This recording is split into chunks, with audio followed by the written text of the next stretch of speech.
Entre 1870 a 1914, o mundo vivia uma grande euforia, um período em que se experimentava grande progresso tanto no campo econômico quanto no campo tecnológico. Os países viviam momentos de esperança, principalmente os países ricos, que esperavam ansiosos para impor seus desejos aos países pobres ou de menor desenvolvimento na época. Esse período ficou conhecido como Belle Époque em francês, ou em português, Bela Época. Na verdade, todos estavam a esconder o clima de fortes tensões que viriam a deflagrar aquela que também ficou conhecida como a Grande Guerra, ou a Guerra das Guerras. Quanto mais os países europeus se industrializavam, maior ficava a disputa entre eles, que queriam não só apenas dominar a Europa, mas sim modernizar suas economias sobrepondo sobre as outras nações.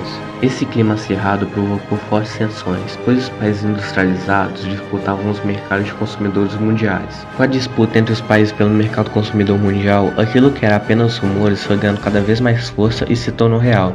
Os países adotaram um sistema de política de alianças, que foram acordos militares assinados, onde a Europa se dividia em dois blocos, dando assim início à Tríplice Aliança, que era formada por Alemanha, Áustria-Hungria e Itália, e do outro lado dando início à Tríplice Entente, que era formada por Rússia, França e Grã-Bretanha. Praticamente todas as nações europeias adotaram um sistema de serviço militar obrigatório, assim incentivando o sentimento nacionalista.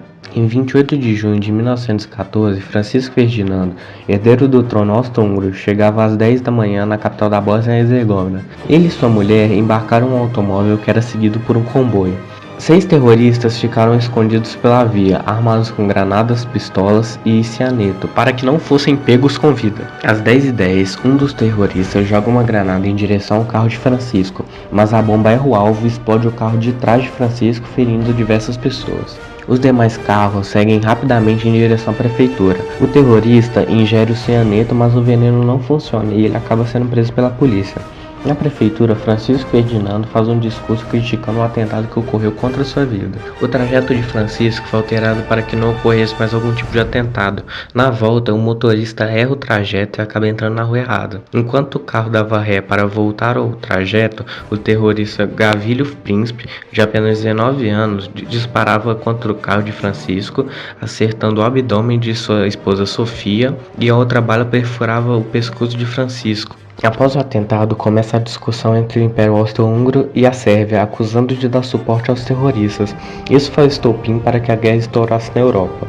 Os primeiros ataques aconteceram no continente africano e no Oceano Pacífico, onde haviam colônias e territórios ocupados pelos europeus. Em 10 de agosto, a África do Sul foi atacada pelas forças alemãs. Suas terras pertenciam ao Império Britânico. A Nova Zelândia invadiu a Samoa, que pertencia à Alemanha, e a Força Naval Australiana desembarcou na ilha de Newfoundland. Todos esses ataques fez que, com aos poucos, a Tríplice Entente dominasse todos os territórios alemães no Pacífico. Em 1915, por motivos territoriais e econômicos, a Itália muda de lado e passa a se juntar à Inglaterra e França na Tríplice Entente. Em abril de 1917, os Estados Unidos da América resolve participar da guerra, ficando ao lado da Tríplice Entente. Já que havia acordos comerciais entre Estados Unidos, Inglaterra e França, esta união foi fundamental para a vitória da Tríplice Entente na guerra. Também em 1917, a Rússia sai da Tríplice Entente, mas não por causa da entrada dos Estados Unidos, mas sim por conta da Revolução Russa, que derrubou a autocracia russa e levou o partido bolchevique de Vladimir Lenin ao poder. Como todo conflito traz suas consequências, a Primeira Guerra Mundial deixou centenas de famílias destruídas e crianças órfãs. Cerca de 8 milhões de soldados foram mortos e outros 12 milhões de pessoas foram feridas ou mortas. Em 1918, os poderes centrais assinaram um acordo de cessar-fogo. Ao final da guerra, ocorreu a fragmentação do Império Austro-Húngaro, Império Otomano, Russo e o Império Alemão. Com o fim desses impérios, foram criados novos países: Polônia, Finlândia, Hungria e Iugoslávia. Em 1919, o Tratado de Paz de Versalhes era assinado. A Alemanha saiu como a grande culpada da guerra, tomando severas punições. A humilhação dos alemães acionou o sentimento nacionalista e de revanche para que 20 anos mais tarde acontecesse um novo conflito mundial.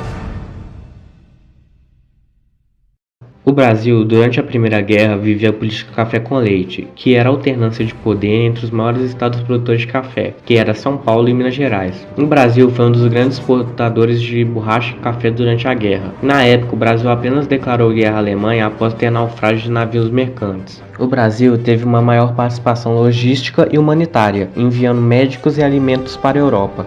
O Brasil também esteve junto com os demais países na criação da Liga das Nações.